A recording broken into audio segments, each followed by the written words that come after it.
Eu sou Antônio Andrade, especialista em fisioterapia e terapia intensiva, e hoje nós vamos abordar exames laboratoriais, o que o fisioterapeuta deve dominar dentro da terapia intensiva.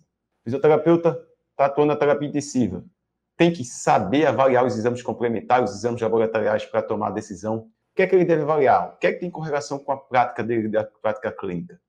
Esses parâmetros vão ajudar na tomada de decisão ou não vão ter alteração nenhuma? Vou responder isso daí durante a aula de hoje, durante a aula abordando dessa maneira prática, sempre correlacionando com casos clínicos, para que você consiga acompanhar o conteúdo e entenda como você pode colocar isso em prática no dia a dia da terapia intensiva.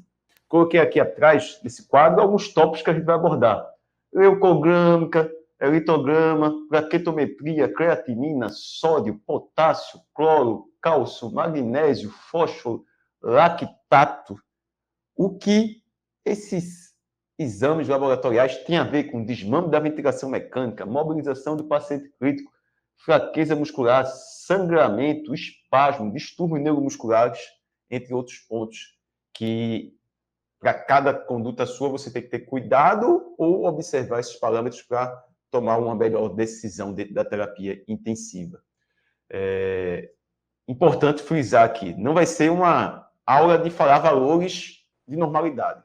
Valores de normalidade, máximo e mínimo, você vai achar isso daí no exame mesmo. No exame vai estar demonstrando qual é o valor máximo, qual é o valor mínimo, o que se está normal ou não está normal. Você tem que saber interpretar e correlacionar com sua prática. Mas agora o fisioterapeuta vai ser o médico que tem que saber dar o diagnóstico com esses exames? Não, mas ele tem que ter o conhecimento para conseguir gerar uma melhor intervenção para o paciente. Existe a resolução do COFIT número 402, de 3 de agosto de 2011, que fala aí do fisioterapeuta avaliando os exames laboratoriais, avaliando os exames complementares para tomar a decisão, para fazer uma conduta fisioterapeuta mais assertiva. Isso é falado desde lá da resolução número 80 do COFIT de 1987 e sendo aí abordada também na resolução número 402. E quem está começando agora, é bom dar uma lida sempre no que respalda a sua conduta. Então, dá uma lida aí na resolução 402 de 3 de agosto de 2011 e na resolução número 80 de 9 de janeiro, fevereiro, março, abril, maio de 1985, no COFIT você consegue encontrar essas resoluções e dar uma lida. Então, tem que utilizar da maneira correta, não é utilizar de qualquer forma. Eu vou chegar no paciente agora, como fisioterapeuta, eu sou o médico, sou eu que vou corrigir esses exames laboratoriais, sou eu que vou corrigir com alguma medicação. Não, é isso que a gente vai abordar aqui, nem poderia, né?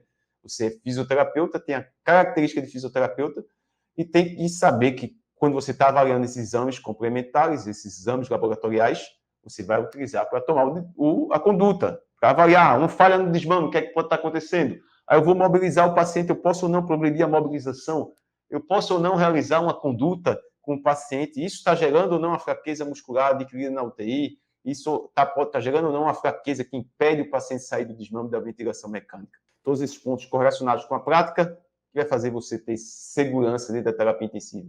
Isso é mais um conhecimento dentro do conhecimento teórico que você tem que ter como fisioterapeuta na UTI. Então, é mais um conhecimento. Coloca aí, anote nos tópicos do que você tem que ter conhecimento para atender com segurança na UTI e anote, interpretar os exames laboratoriais. A gente não tem aqui como abordar tudo durante esse aulão. A gente vai abordar esses aqui que estão nesse quadro.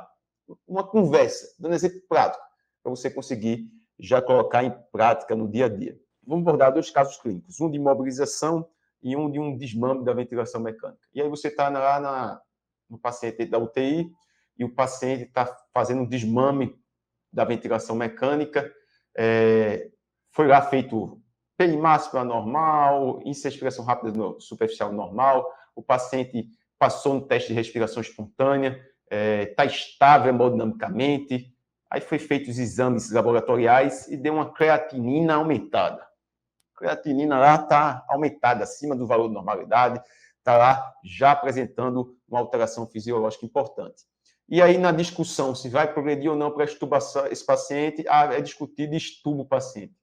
Extuba o paciente, a creatinina aumentada tem um maior risco de, quando tira a pressão positiva, gera uma congestão pulmonar. E aí o paciente apresenta uma congestão pulmonar após sair da ventilação mecânica e retorna. E é reintubado. quer dizer que sou eu que vou dizer com a creatinina está aumentada, não vou estudar. Você tem que discutir, ter esse conhecimento para discutir dentro do ambiente de terapia intensiva.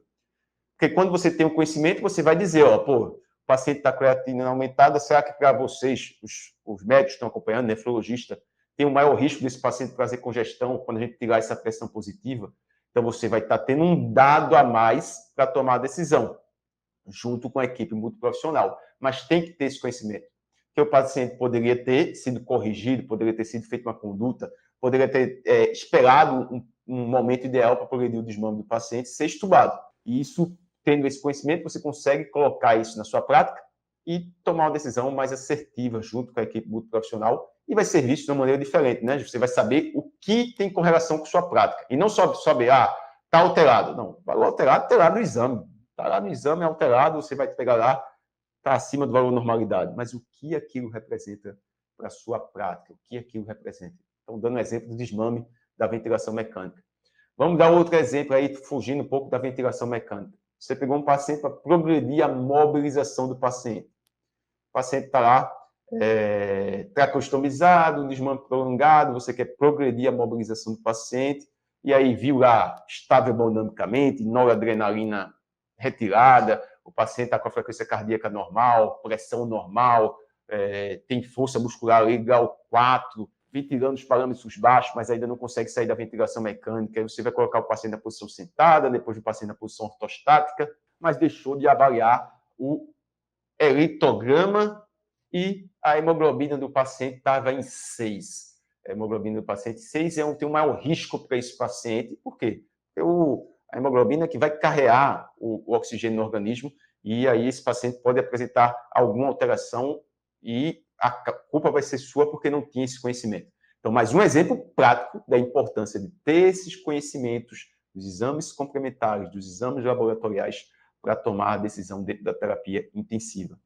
Lembrando, você não é o médico que vai corrigir esses exames, mas você tem como se posicionar quando tem esse conhecimento, você tem como definir sua conduta de uma maneira mais assertiva para esses pacientes dentro da terapia intensiva. Eu, como fisioterapeuta, não aprendi isso na faculdade, não aprendi isso na pós-graduação. Por que você está dizendo que é necessário? Olha, eu sei que você não aprendeu, muitas vezes, na graduação, não aprendeu na pós-graduação, mas você está aqui, e só de você estar aqui está dando um passo a mais para ter mais essa segurança. Porque é preciso desse conhecimento.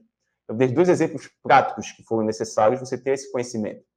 E são muito mais coisas, como eu fui abordando aqui. Tem magnésio, fósforo, lactato, tem lá na gasometria lactato, o que é que o lactato vai gerar de informação para mim, que vou fazer uma ventilação não invasiva, ou decidir, junto com a equipe multiprofissional, que o paciente vai ser entubado.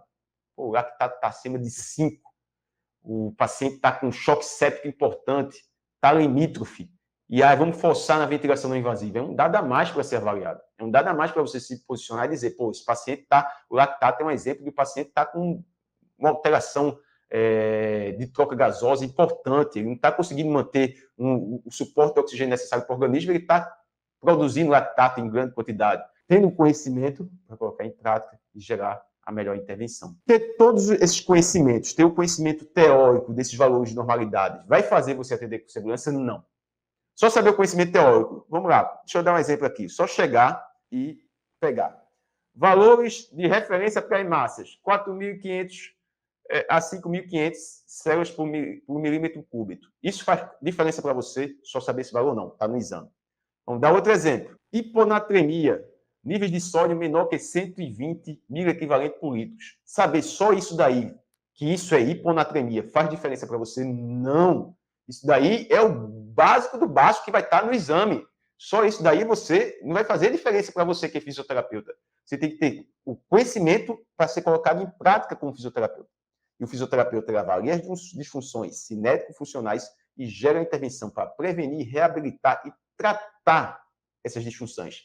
Tanto no paciente que está em ventilação mecânica, o paciente que está em respiração espontânea, o paciente que é para progredir uma mobilização, saber só esse valor de normalidade, hiponatremia, nível de sódio menor que 120 miliequivalente por litro, ou hipernatremia, nível de sódio maior que 160 miliequivalente por litro, não vai fazer diferença. Por isso que o aulão de hoje não é para falar assim, hiponatremia é isso, hipernatremia é isso, não. A gente vai fazer O que essas alterações têm de interação para condutas fisioterapêuticas. Se eu tenho uma hiponatremia, vamos abordar logo aqui a hiponatremia, sódio. Hiponatremia, vou pegar aqui o sódio. Uma hiponatremia, o que é que eu vou ter? Maior propensão à hipotensão arterial. Risco de edema cutâneo ocasionando bloqueios articulares. Isso é uma das alterações que pode se relacionar com a conduta fisioterapêutica. Uma hipernatremia, maior propensão à hipertensão arterial. Risco de edema cutâneo ocasionando bloqueios articulares. Então, eu tendo esse conhecimento, botei um mais simples, comecei pelo mais simples aqui, de hiponatremia, hipernatremia, hiponatremia, maior risco de hipotensão, hipernatremia, maior risco de hipertensão arterial. Isso vai correlacionar com condutas fisioterapêuticas. Vou fazer uma reabilitação cardiopulmonar. Eu sei que o paciente está com hipernatremia. E toda vez que coloco o paciente para fazer uma conduta com sobrecarga, a pressão arterial dele vai lá em cima, pico hipertensivo. Dentro da conversa multiprofissional, eu vou chegar, durante a conduta com o paciente de reabilitação cardiopulmonar, o paciente está apresentando um pico hipertensivo importante. Eu observei lá que nos exames laboratoriais o paciente está com hipernatremia. Você que é cardiologista vai conversar com o médico, acha que tem como dar um suporte em relação a esses exames laboratoriais, ou não é esse o que está acontecendo? Você está colocando como fisioterapeuta o conhecimento dos exames laboratoriais para definir uma intervenção simples. Eu estou deixando simples esse componente, hiponatremia e hipernatremia. Então, entender os valores de referência, você tem no exame, você está fácil para você, só é você procurar na internet, no Google, saber o que é hiponatremia e hipernatremia. Mas correlacionar com a prática, entender como você vai colocar em prática, isso vai ser a diferença. Isso você tem que ter um processo de tomar a decisão. Tem que estar dentro da sua metodologia de raciocínio clínico, para você conseguir gerar a melhor intervenção fisioterapêutica. Isso que eu passo para os meus alunos do método de fisioterapia intensiva. São multivariáveis que vai fazer você atender com segurança. Multivariáveis, que eu estou colocando hoje, exames laboratoriais.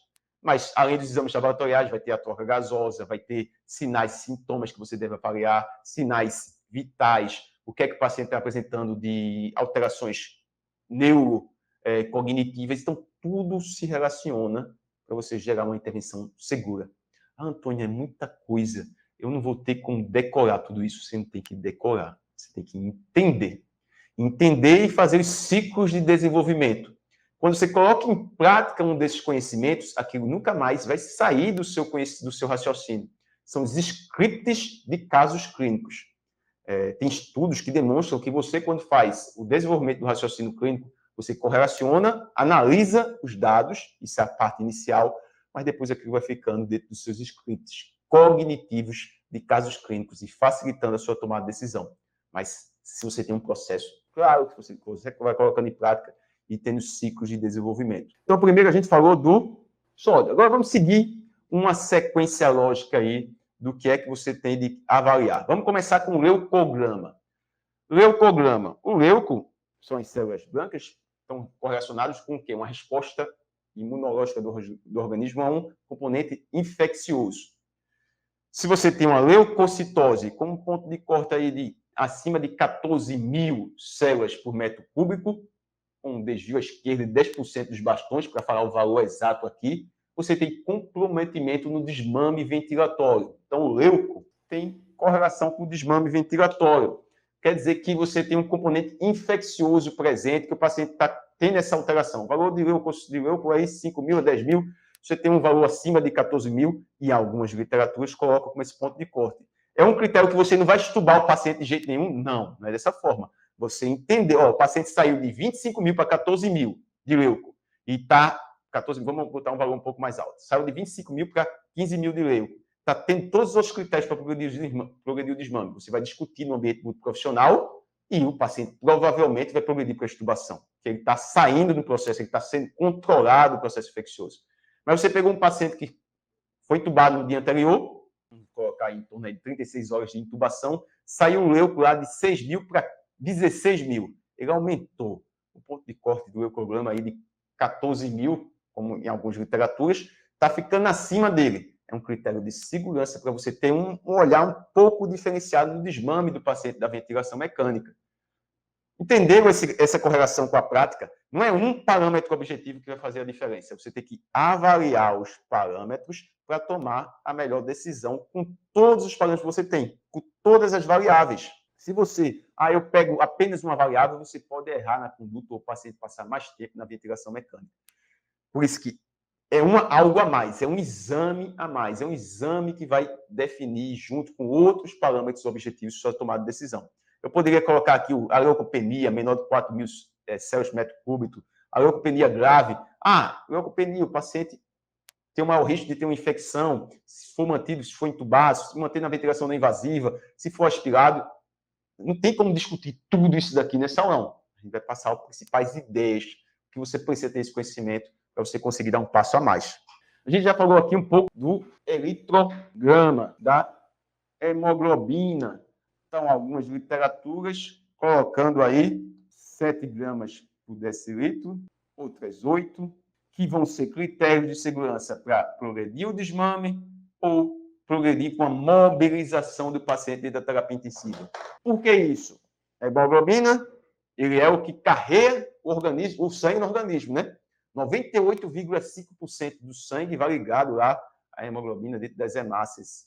E, então, se você tem uma queda nessa hemoglobina, o paciente está apresentando sangramento, ou o paciente está tendo uma disfunção, isso dificulta esse carreamento do sangue, do oxigênio no sangue. E pode dar uma diferença da concentração arterial de oxigênio, arteriovenosa, importante. É melhor, primeiro, investigar qual é a causa, ver se aquilo dali é uma queda crônica, é o que está sendo mantido por muito tempo e não vai ser corrigido com o paciente, ou algo agudo para aí gerar uma melhor intervenção para o paciente.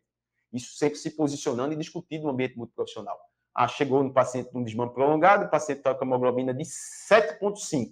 Aí você vai dizer, isso dentro dos critérios de progredir para o desmame, para a extubação, é um risco para esse paciente.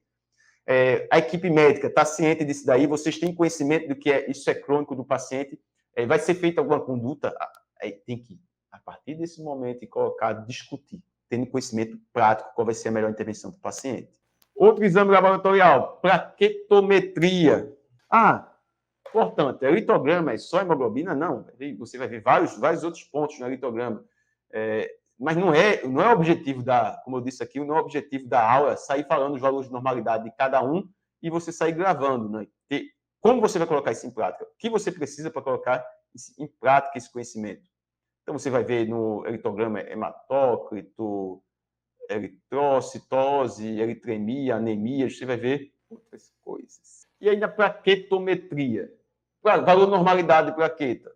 Qual é que a gente tem de valor de normalidade de plaqueta? O valor de normalidade de plaqueta, a gente vai ter aqui... Antônio, tu não grava todos os valores de cabeça? Não, tá fácil lá, tá simples. Você olha e vê as alterações, você tem que sempre saber como colocar em prática, como eu disse. O mais importante é saber como colocar em prática do que decorar. Então, o valor de plaqueta, 200.000 a 4.000 células por metro cúbico. Eu sei que esse valor é de normalidade. Eu sei que a plaqueta está presente ali para fazer o quê? Para fazer a coagulação. Quando o paciente tem uma trombocitopenia, ele tem menos de que 100.000 células por metro cúbico. É mais suscetível ao quê? A apresentar equimose, hematoma, após abordagem fisioterapêutica. Maior risco de ter sangramento durante a aspiração. Você tem maior risco de ter sangramento durante a mobilização de vias aéreas superiores. E o paciente tem uma trombocitopenia grave, menos de 10.000 por células por metro cúbico.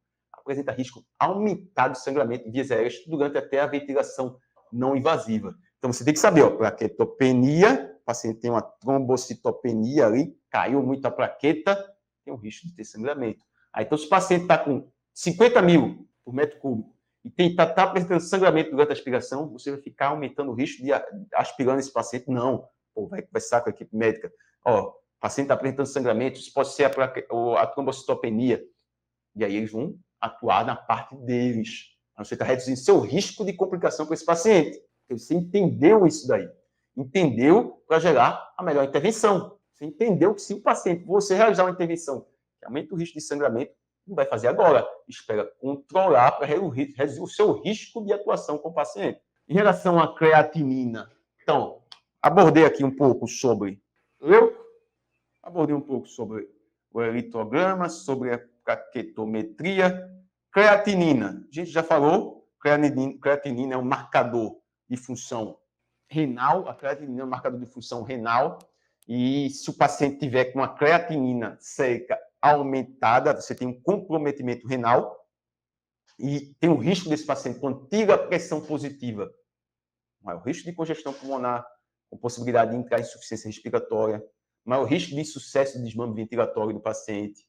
Mas, lembrando, vou pegar esse valor e vou dizer que o paciente não consegue progredir para a extubação por causa disso. Discutir. Falar com o especialista, que é acompanhamento, esses pacientes que estão com a creatinina aumentada, vai ser acompanhado por nefro. Você vai conversar com o nefrologista. Veja a diferença. Você está lá, dentro da terapia intensiva, está um nefrologista fazendo a avaliação do paciente e você diz, eu estou avaliando o paciente para progredir o desmame e eu identifiquei que a creatinina sérica dele está acima dos valores de normalidade. Esse paciente também tem um componente de insuficiência cardíaca. A gente vai tirar essa pressão positiva. Você acha que tem como esse paciente estar estável para retirar essa pressão positiva, já que tem um risco de congestão pulmonar, ou esse paciente você acha como especialista da parte da função renal que deveria aguardar um pouco mais? Você está fazendo diferencial, vai ser percebido como profissional que tem um conhecimento acima da média, vai abrir porta para você, por quem a pessoa vai lembrar quando precisar indicar um paciente particular. Quando você estiver ali, quem é que vai estar escutando você? Todo mundo vai estar escutando o que você está falando. Você começa a ser percebido como um profissional referência na fisioterapia e terapia intensiva. E não como mais do mesmo. Não como um profissional que gera as condutas. Só chega lá, PCV para PSV e estuda o paciente. É aquele profissional que, se o paciente falhar, ele nem sabe por que falhou. Se o paciente voltar para a ventilação, ele nem sabe que o paciente voltou para a ventilação. Se o paciente está progredindo na mobilização, é 10 flexões de um lado, 10 flexões do outro. Não seja esse profissional. Domine todo o conhecimento necessário para você gerar uma intervenção mais assertiva com o paciente dentro da terapia intensiva. Vamos continuar. Agora a gente chega a um ponto muitas vezes negligenciado pelo fisioterapeuta. Muitas vezes, que são as dosagens eletrolíticas.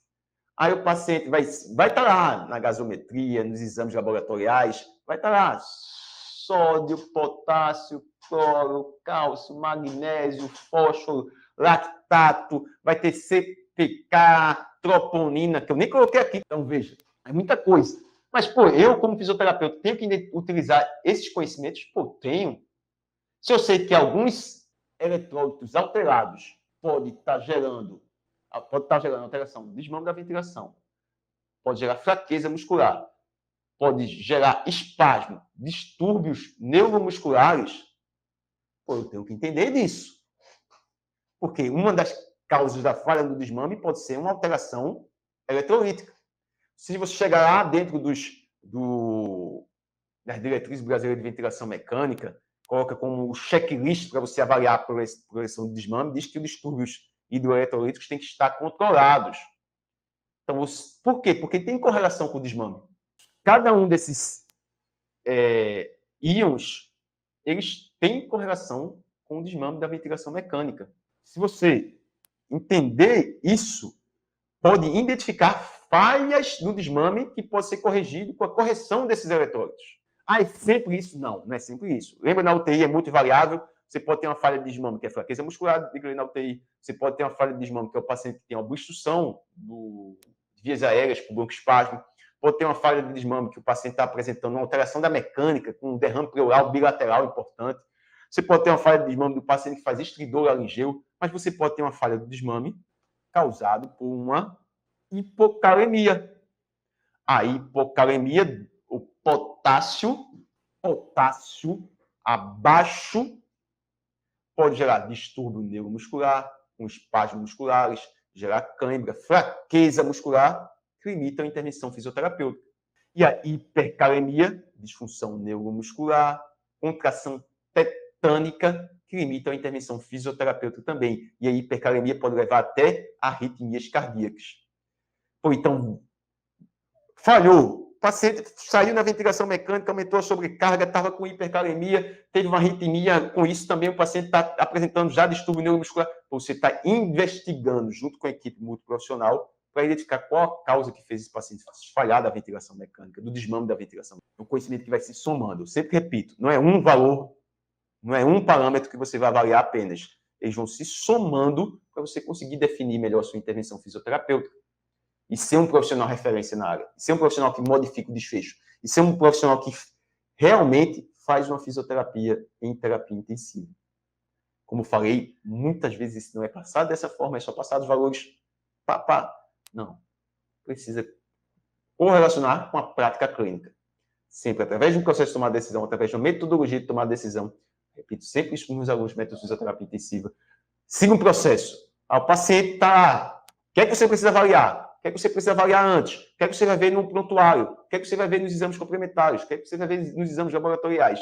Isso vai ajudar você a definir essa intervenção mais assertiva de terapia intensiva. Cálcio. O cálcio, ele tem correlação com o quê? O cálcio. Isso aí toda maioria do pessoal sabe, né? Correlação com o quê? Com a formação óssea, né? Então, você sabe que o cálcio tem correlação com a formação óssea. Mas é só isso? Não. Ele está presente na contração da musculatura também. O cálcio está presente, ele se liga lá quando você tem a correlação da quitina com a miosina, da troponina, que sai da posição, o cálcio lá se correlaciona. Então, a alteração do cálcio também tem alterações musculares.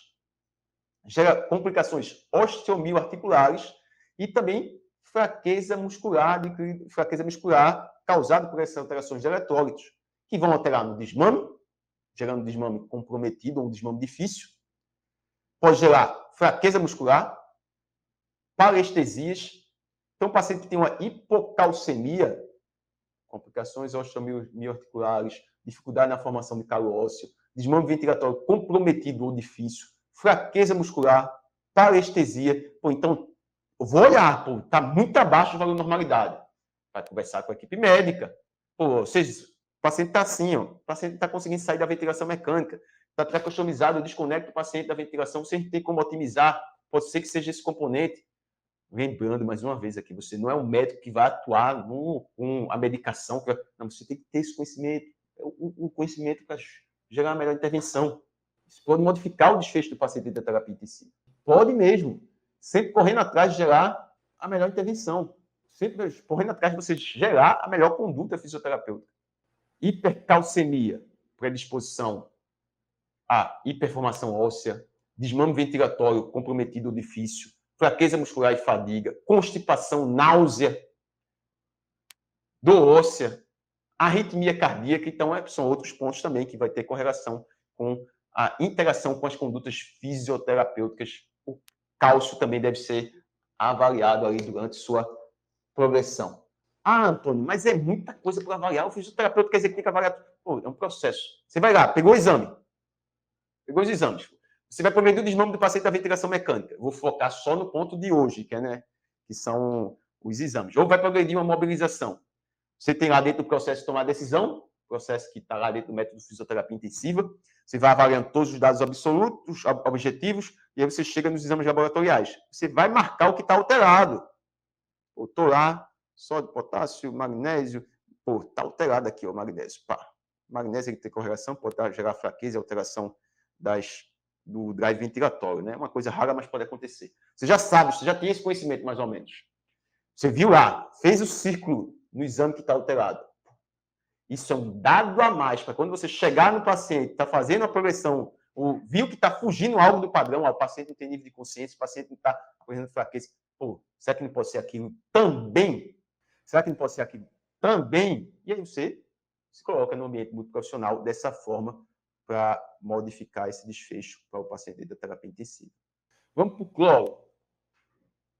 Cloro também tem correlação? Tem. O cloro, a hipocloremia, fadiga muscular, fraqueza e desmame ventilatório comprometido ou difícil. Você vai ver que a maioria vai ter essa atuação do desmame, que pode gerar um desmame ventilatório comprometido ou difícil. E a hipocloremia também pode gerar fraqueza e fadiga e também alteração do desmame ventilatório.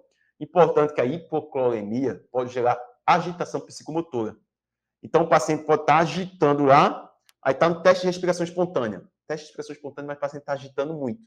Isso pode ser uma das coisas. Pode ser a hipocloremia, pode ser que o paciente não está tendo a sobrecarga. Lembra que estão vários dados para ser avaliado. E aí, não é você que vai corrigir, tem que você só ter esse conhecimento, e discutindo e gerando essa melhor intervenção para o paciente da terapia intensiva. Magnésio. Também, o que é que a gente vai ter no magnésio? Vai ter os componentes de fraqueza muscular, que pode gerar, mas também pode deprimir o centro respiratório. Se você tiver uma hipermagnesemia, com níveis elevados, que é raro, mas pode apresentar a depressão do centro respiratório. Então, está medindo a P01 e o paciente está com depressão do centro respiratório, não está gerando a compressão satisfatória. Pode ser um distúrbio eletrolítico.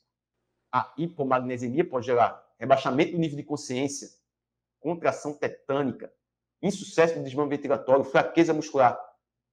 Corrige. Fala com a equipe médica. Pensa numa equipe multiprofissional. O que pode ser modificado como desfecho para esse paciente? O que pode ser correr atrás? Dentro do processo de tomar a decisão do desmame da ventilação mecânica, estou falando muito aqui de desmame, mas isso entra para a progressão da reabilitação, a mobilização também. Você vai ter um DCTA, né, eu falo sempre aí dentro do método de fisioterapia intensiva, os dados objetivos para você tomar a decisão, você avaliou todos esses dados.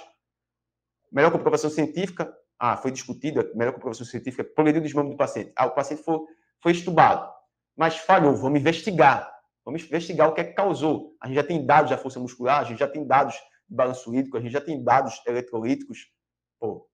Era para ter tomado a decisão da melhor maneira possível antes, mas passou alguma coisa. Vai ser investigado para ser corrigido e aí progredir de novo o paciente, chegando aquela pausa, né, deixando o paciente descansar para depois progredir esse desmame de uma maneira mais correta, de uma maneira mais assertiva para o paciente. Lembrando, são ciclos de desenvolvimento. Você que está vendo isso hoje, é muita coisa, é muito difícil, eu vou desistir. Não desista. Você está na minha frente. Como assim você está na minha frente? Isso daqui eu fui aprender depois, estudando. Quem escuta muito, quem já participou dessa semana do TIC Medo, sabe que eu conto, como eu disse assim, a partir de hoje eu vou ter que ter um raciocínio clínico que eu consiga tomar decisão sem precisar perguntar às pessoas. Foi num caso clínico que eu cheguei lá, estava avaliando o paciente, estava suando no beira do leito do paciente, suava. Passei 2 horas, era plantão noturno. Tinha 15 pacientes por ver, e eu estava 2 horas já do lado do leito do paciente sedado e tracostomizado, que há pouco tempo estava ventilando bem, pressão suporte, e o paciente hiperventilando 26, 30 de 38 de frequência respiratória, fazendo volume minuto lá em cima, e eu aumentava a delta de pressão, baixava, e pedia para aumentar a sedação, e o paciente não melhorava. Porque é muito variável dentro da terapia intensiva. O que estava causando era febre. O paciente estava com febre e estava hiperventilando. Eu, como fisioterapeuta, não ia melhorar a febre. Teria que ser feita uma outra conduta. Queria fazer um dipirona. Foi feito um dipirona, uma bacteremia, e o paciente melhorou. E eu parei de suar ali com uma besteira. Isso foi lá em 2007, 2008, 2009. Por quê? Porque a gente falta esse conhecimento na graduação, na pós-graduação. Falta essa inter-relação dos dados para você tomar a melhor decisão. Esses dados se interrelacionam. E você vai ter o que é prioritário, o que é o principal, e os outros vão ser secundários, mas tem que estar presente na sua tomada de decisão. Tem que estar presente. Aonde é que eu vou encontrar isso, Antônio? Você está aqui presente, escutando essa parte, abrindo o olho ainda hoje, assim, entendendo que eu preciso saber disso. A partir de agora, você pode avançar dentro desse conteúdo, pesquisar, participar de outras aulas que a gente tem aqui, participar das semanas que a gente organiza, que eu falo com os meus alunos do método de fisioterapia intensiva. Tem dúvida, vai para o manual, assistir lá as aulas do método de fisioterapia intensiva, para aí você conseguir, através de ciclos de desenvolvimento, conseguir tomar essa melhor decisão dentro da terapia intensiva. São vários pontos que vão se correlacionando. Vamos lá, continuando. Fósforo. O fósforo também altera, sim, hipofosfatemia, gera fraqueza muscular, principalmente ventilatória. Hipofosfatemia gera fraqueza muscular, principalmente ventilatória. Importante. O paciente está lá fazendo treinamento muscular inspiratório com power brief, apresentando hipofosfatemia. Conversa com a equipe médica, otimiza, tem como otimizar isso daí, tem como corrigir. Eu estou fazendo treinamento com 30% da PI máxima, para esse paciente está alterado. Mas o médico vai ter esse conhecimento. É equipe muito profissional. Por isso precisa de várias pessoas pensando. E o fisioterapeuta. Lembra que eu falei no começo da aula de hoje? Resolução lá do conflito. Tem que ter essa capacidade. Isso eu estou inventando, tem lá a resolução do conflito. Você tem que ter essa capacidade.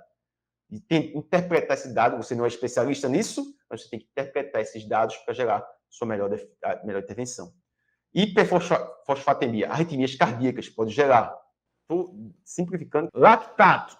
Pulei alguns pontos aqui, vou ter que ficar para outro dia de troponina, CPK, se ficar outro momento, é um pouco mais da função cardíaca, mas que a gente também tem que saber interpretar esses dados para fazer uma reabilitação, para progredir um desmame. Aí, em que momento eu vou progredir uma reabilitação, se a CPK está aumentando.